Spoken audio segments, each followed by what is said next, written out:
Hey guys, welcome back to the channel, episode 7 of Who Should You Choose, the video series where I go through all the prior videos, questions, and comments, and help you with your hut lineup decisions. Before we get into the video, guys, my G Fuel code is 30% off starting today for the weekend. So if you are looking to get in, try some G Fuel out, or maybe you just restock, use code NOSLEEVES at checkout, save yourself 30% off, and support the channel, obviously. All right, let's get into today's questions, as we've got a bunch of them. So let's kick things off, guys. Again, if you want your question answered, guys, you probably got to be subscribed. I mean, almost for sure, because it will allow you to get notifications when the video goes live. First come, first serve.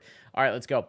Victor Johansson says, hey, Sleeves, I'm having problems with choosing better players in my team. Any advice on better players? I got around 15,000 coins. So he's got Barzal, Couturier, Duclair. All right, so I can already tell you his left side, a little weak, all right? Easy candidate right now for under 15,000 coins. You need to get Taylor Hall. I'm going to recommend him to anyone that does not have him, that does not have a very good team. Taylor Hall at 7,000 coins is ridiculous. 90 speed, good shot. Taylor Hall would be where I would start. On defense, you've got Jones, Hedman, great pairing. Fabro, Klingberg, Marino, and Clefbaum. Ooh, right side's tough, man. Right side, cheap right-handed defenders, there is not very many of them. I'm trying to see what your offense is. You've got Kapanen as your second. Oh, switch Kapanen to Eichel, by the way, if you've got the 85 Eichel. The next thing I would do, actually, your offense is pretty gross. I would just move Kapanen down, put Eichel and Kane up. On defense, though, it's going to be a little tough. Like, there's some decent cheap options, like Quinn Hughes, but left-handed side, right? Your Klingberg and Clefbaum aren't really that bad. You could look at, like, Hamilton, but he's a little bit slower, but definitely start with Taylor Hall. Hello, Sleeves Cube with the good work. Thank you, my man. My question is, what should I do next, and what part of my team needs an upgrade? I have 65,000 coins. All right. Bjorkstrand, Ferraro, Kucherov, Kapanen. So he's got the base guys. No Taylor Hall, though. That lone Yager, if that's going to disappear, you're going to have a big hole, and you're going to have Kucherov up there. I would definitely get Taylor Hall if that Yager is alone and you're not keeping him. Your defense is okay. Carlson, for the prior question, Eric Carlson is a right-handed defender. I completely forgot. You need righties. It's tough with right-handed players. You have 67K, actually. Oh, dude, get Taylor Hall and get Pasternak. Bang, right there. There you go. Adam Darnell says, hey, Slaves, I got a question for you. I've got a good team, I think. I don't really know what to do, what to chase right now. About 60,000 coins and a couple of power-up collectibles. Here's the team. 87 Mac, XFactor, Matthews, Kucherov, XFactor Kane, Panarin, XFactor Marner, XFactor Gensel. Guys, this is the situation that I'm scared or worried for a lot of players to get into. He's got a lot of like the non-elite XFactor cards like Marner and Gensel. Even Kane is on the edge. He's not bad. The problem with this is, guys, is that it's going to take a ton of investment to get all of them up. Especially if they get prime times and things like that. Like, Gensel's going to cost, like, another 20K to do his next upgrade. Maybe, actually, to go to, 84 will be at 20K, and then if he gets an 85, it'll cost another 40. So that's 60,000 coins to go from an 83 to an 85. So keep that in mind. However, your team is very good. The only thing I would recommend is on the left-hand side of your defense, Quinn Hughes. Quinn Hughes would be a really good one for 20,000 coins. Get rid of Fowler. There you go. You need to upgrade Matthews. If he's going to be your first-line center, the Matthews card is really good once he gets up to like 88 and above. So I would focus on getting Matthews up with those power-up collectibles. When you're using power-up collectibles, guys, make sure that the value is 20,000 and above, okay? So there's some ranges on some of these cards where it's like 15,000 coins or a power-up collectible. Don't do that because 15,000 coins is cheaper than what the cost of that power-up collectibles were. So keep that in mind. Aiden Bloomfield says, hey, Slaves, this is a squad I've been rocking with lately, and I've had pretty good success. I just have some questions I was hoping you can answer. I have many. How many X Factors do you think you should have? This is the squad. Let me know what you think the next move should be. Keep the good work, man. Okay, I get this question a ton. It's like, how many X Factors should I have? There's no blanket rule. In a perfect world, you have the big boys, and that's really it. So, like, McDavid is the one that everyone should be chasing because even at, like, 86 overall, he's like an endgame card because he's got mid-90s speed, okay? So McDavid is the one that should be chasing. McKinnon, same situation. He's going to get a 99. He's going to have 99 speed. He's phenomenal early on. You don't need to get him all the way up to be good. And Matthews, in my opinion, because that 91 Matthews is the best center in the game right now. If you watch my best for each position video, Matthews, in my opinion, is the best center in the entire game right now. Then you got Suzuki, Scheifele, Kucherov. Stamkos is okay. Kane is like, I like him, and his speed isn't bad. Like, it's good because I believe he gets Speedster to get his speed up to 91. It's just that now going forward, he might not get a speed increase because speed only goes up by 0.5, and it's going to cost like 100K to go to his next range. It's just that one's a little worrisome. Makar and Fox, like, Makar is one, Fox is on the edge. So in terms of like how many you should have, I would recommend like 3, 4 would be the sweet spot. 3 I think is the best one. 4 the most. Again, for free to play players especially. Early on, you could take advantage of guys like Fox and stuff, but you need to be because it's very difficult to find cards that are like cheap and they upgrade pretty quickly. But then afterwards, man, it gets expensive quick. So if there's one event where like Stamkos goes up, Makar goes up, like there goes like 200,000 coins to go up 1 overall each, right? Now you don't have to do it right away, but still. Ace Sleeves is Zalco here. 87 McKinnon, Ferraro Hall, Svechnikov, Taves, Suzuki, Coots, Stamkos, Oshie. This is a very good starter team, Grit. Should I sell 87 McKinnon and strengthen them? I'm free to play, but grind squad battles and robs. Honestly, no. I think that your team is fine right now, man.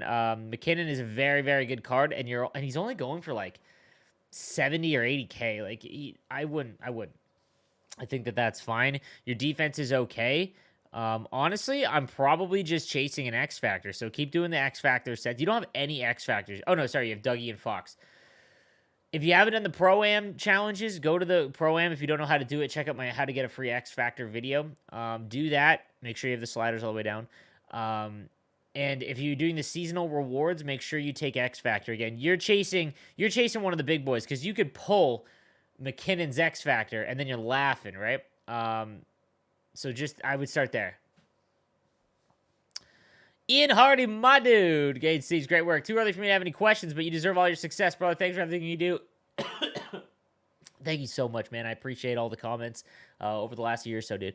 Just got Ulf Samuelson. Guys, a glitch. Illegit murders people. Guys, if you haven't watched my my player review of the Bash Brothers, Foot and Ulf Samuelson are my favorite cards I might have ever used in Hockey Ultimate Team over the last, like, 5 years. Like, it is comical what Ulf Samuelson does, and Adam Foote is so good. It's just, go watch that video if you haven't. Alabama says, hey, first one to hit the like button. Let's go, dude. Thank you so much. Keep up all the great work. Such great info as always. I appreciate that, man. Guys, the comments where it's just you guys saying, hey, thank you for the content, dude, it hits me right here. It hits me right here. Christian Malou. I recognize you from Twitch, I think. Hey, Sleeves, love the content. I had always keep it up. Here's a team. Just looking for some advice what I should do next. He's got Stamkos, Matthews, and McDavid, all XFactor. Or, sorry, Matthews and McDavid are XFactor. Congrats on McDavid. XFactor is a Binajad. Draisaitl. Man, you have a lot of... And Yossi and Fox. You have... Man, that is so many. All right. If Yossi is tradable, ship him out. If Yossi's tradable, ship him out. If Draisaitl is tradable, ship him out. After that, dude, I don't know. See, I don't know what your Matthews is. I'm going to assume he's like maxed. If he's 91, then that's great. If he's not, you need to get him up to 91. In terms of defense, you've got Base Hedman. Dude, if you could sell like Yossi or Draisaitl, I would grab the 88 Hedman as your defensive pairing. Other than that, man, you're probably just waiting for the next event, man. Like, your team is pretty stacked. I mean, you could go out and get Panarin or Pasternak to replace Larkin, but you really don't need to. The rest of your team is fine, dude. You have about he says he has about 200K. Oh, he's looking for someone that replaces Yager. Ooh, okay. For 200K. I'm trying to think of a good, expensive lefty. Base Kucherov would be fine. Like, that would be a fine replacement for him. And then, like I said, trying to get this Hedman. Get Base Kucherov. Big Slick Photos says, how's it going, Sleeves? Appreciate the consistent content, and I feel like your videos have gotten me off of the best start in HUD ever. Love to hear it, bro. I'm free to play, minus the pre-order and $45 I spent. This guy, dude, you guys kill me.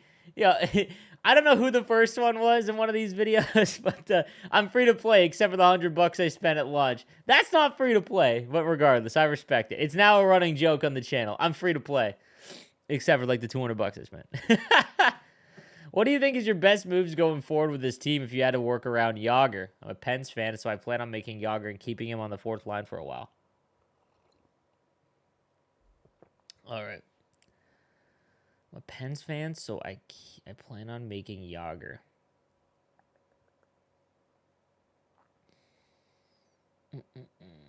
Also, is Stamkos XFactor worth it if I pack him? All right, Stamkos is on the edge, guys. I made an XFactor video about this, but like the only ones that you should chase, like they are must-haves in my opinion. McDavid, Matthews, McKinnon. Not even Kucherov anymore because he got hurt. Makar. I'm forgetting one. And then it's like, and then there's like this, and Pasternak and Panarin. I'll include them. I will include them. After that, guys, there's like a bunch of like very, very good, but Stamkos is in there. If I include, I honestly do. This is like fantasy football. It's like the tier 1 is McDavid, Matthews, and McKinnon and Makar, in my opinion. And then the second tier, which is like great, is like Stamkos, Kucherov, or Stamkos, Pasternak, Panarin, and then Kucherov was in that range, but he's out now because of that injury. Guys, if you don't know how that's why that's impactful, so you for a XFactor card to unlock their next tier. Okay, so when you're upgrading them to unlock their next tier, they need to either get a primetime or a or a primetime or a team of the week or an event card. Okay. For them to get their next tier. With Kucherov out, he already got his 87, but because all the X-Factors started +1 of the base items, so base Kucherov's 86, his X-Factor's already at 87. Primetime's Team of the Weeks, they start based on their base card, so he's up to 87 right now. So his next Primetime or Team of the Week would unlock a next tier for Kucherov, but he's out for like 3 to 6 months, it looks like. That being said, he's not going to have a master item. I would almost be willing to bet that. He's not going to have a master item like Matthews because he already had one, and they usually don't do a lot of guys that are guaranteed to get prime times in Team of the Weeks. Like, you know what I mean? Like, they're not, or at least early on, right? Because they want to balance it out.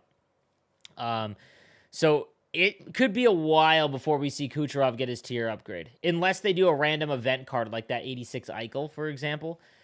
They could, but there's no guarantee of that. So he's outside of that range. So just keep that in mind when it comes to like those guys. Stamkos is worth it. I've talked myself into it during this. Barzal, Ferraro, McDavid, Matthews. Yeah, this is a great team, dude. He's right. He's got all the good cards to go after.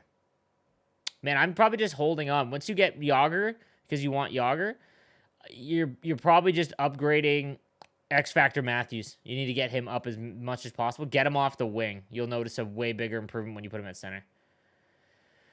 All right, he's got 86 Suzuki, Lone Matthews, Hall, Marner, Crosby. I'm free to play and got 70,000 coins. Have fly the zone distributor through soft activate. What's the next maybe? 70,000 coins. Suzuki, Matthews, Hall. Well, if you're going to lose Matthews, I hope you have the XFactor Matthews. If you don't, you're down a big-time centerman. In terms of defensemen, I would get rid of 70K. Your right wing. The problem is you need Kucherov. Base Kucherov on the left side. And I hope you have Matthews. Kucherov is where I would start. Hi, Sleeves, or anyone who knows the answer. Guys, if you are in these and you want to give it your answers, I totally respect that, by the way. If you guys are looking in the comments and you see a question that you maybe know or have an opinion on, go ahead and answer it. Can you explain to us how the gain or loss of skill rating work exactly? I understand that you gain more when playing against a better opponent and lose more when you playing a worse opponent, obviously. But what are the exact numbers? Let's say you win and you get plus 10 SR. Does it mean you played against someone the same SR as you? I can't find the exact information. Don't think EA detailed it anywhere. So I don't know the exact numbers either, but if you are playing someone in like the exact same division as you, it's about 8 to 12 for sure. If you play someone in a lower division and lose, you're going to lose like 10 to 15. If you play someone in a division higher, you're probably going to gain 10 to 15. Like the most I've gained, I think, is like 21, but that was because early on in the game, you know, people all rushed out, and I didn't play Rivals early on as much as I on my one account. But yeah, it's roughly about the same division. Yeah, you'll get about 10. But yeah, like, it's tough when you play someone that, you know, you lose 2-1 and you're dominating, and then you drop 20. Like, it's tough. Joe Grewal says, "Hey, Sleeves, keep up the good work. Here's my team." He's got XFactor, Pasta, Matthews, and Kane. McKinnon, Suzuki, Lone Yager.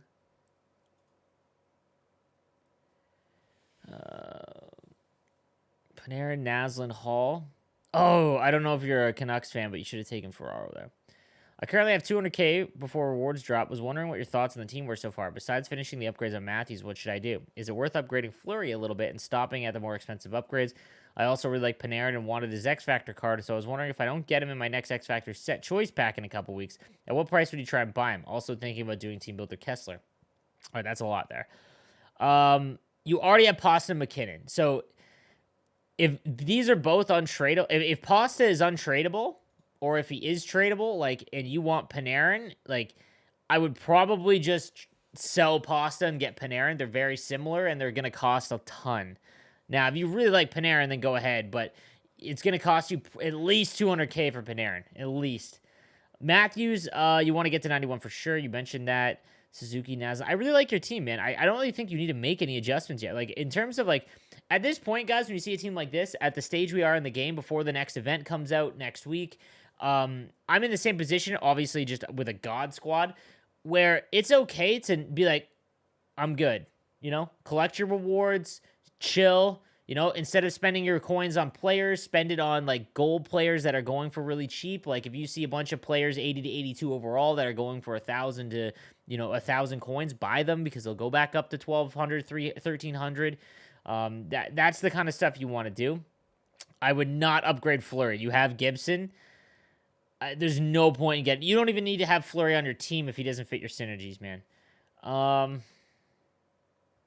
Defensively, instead of Yossi, you could get Quinn Hughes. But with 200K, you've already got the Hedman. You've got the Matthews. You could buy Yager if you like Yager, but I doubt you do. Yeah, I don't know if I would get an XFactor Panarin, man. You've got a lot of XFactors then that's going to cost a lot to upgrade. Denot says, where should I focus my attention on as a free-to-play player? Being free-to-play, I haven't maxed out Matthews or Barzal yet due to cost. Should I do it as quickly as possible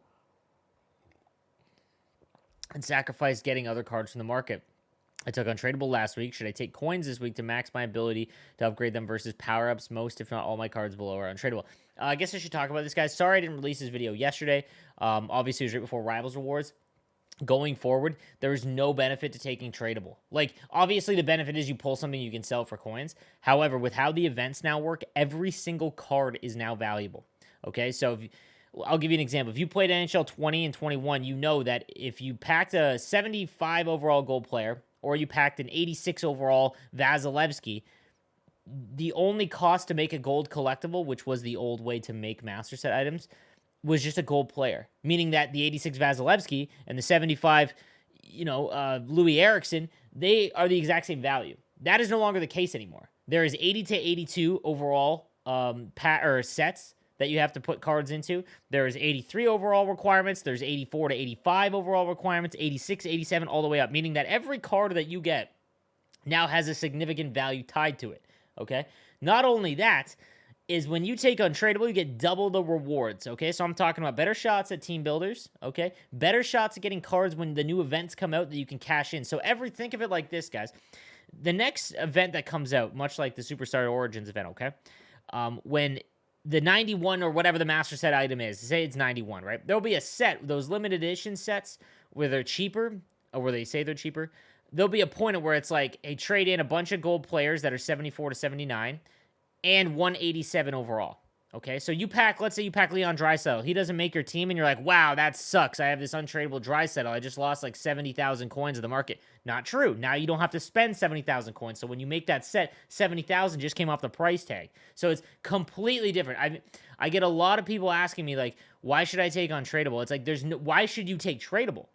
like you're just gambling. That's all. And if you want to do that, that's fine. I'm not gonna be like, oh, dude, you're stupid. You're minimizing your potential on a massive return when the new events come out. Okay. I just want to get that out. There are a lot of confusion around that, so just want to make sure. So when it comes to focusing on what to do free to play, though, once you have a good base team where your speed, basically, I just released a video today about the best cards to chase early on for really, really cheap. They all have basically 90 speed. When your team has basically 90 speed, you can at least keep up. Your shot's not going to be as good. You're not going to have as good body check. Like, you're not going to be able to play defensively as well, but you can keep up against the top-end players, top-end cards, okay? That's what should be your main focus. Once you have that on your team, then you're laughing. Then you can start focusing on your big upgrades. So it looks like he has Matthews. It doesn't. I don't see the overall. So if Matthews is not at least an 88, I would spend the coins upgrading him next. Gensel, I do not like Gensel, just because the cost is going to be too much, and like I said, like base haul is just as good as him.